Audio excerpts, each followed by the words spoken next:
Hi అండి, welcome back to our channel. ఈరోజు మా అమ్మ మా కోసం గోధుమ పిండితో అరటికాయలు చేసింది. అవి ఎలా చేయాలో మీరు కూడా చూసేయండి. ముందుగా కలిపి పెట్టుకున్న గోధుమ పిండి చిన్న ఉండ తీసుకొని చిన్న సైజ్ చపాతీలాగా రుద్దాలి.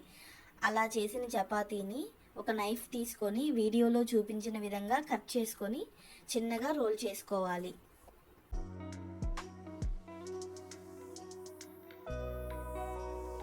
ఇలా కట్ చేసి రోల్ చేసిన చపాతీలన్నిటినీ ఆయిల్ హీట్ అయ్యాక ఆయిల్లో వేసుకొని గోల్డెన్ బ్రౌన్ కలర్ వచ్చే వరకు డీప్ ఫ్రై చేసుకోవాలి.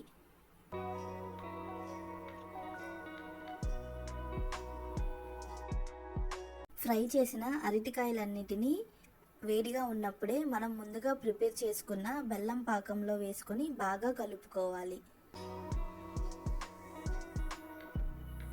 బాగా కలిపితే బెల్లం పాకం అరటికాయ అంతా పట్టుకొని చాలా టేస్టీగా ఉంటాయి. ఇంతేనండి, మన యమ్మీ అండ్ టేస్టీ గోధుమ పిండితో చేసిన అరటికాయలు అయితే రెడీ. మీరు ఎప్పుడు ట్రై చేయకపోతే ఒకసారి ట్రై చేయండి, చాలా టేస్టీగా ఉంటాయి. ఈ వీడియో కనుక మీకు నచ్చితే please do like, share and subscribe. Thank you guys, bye bye.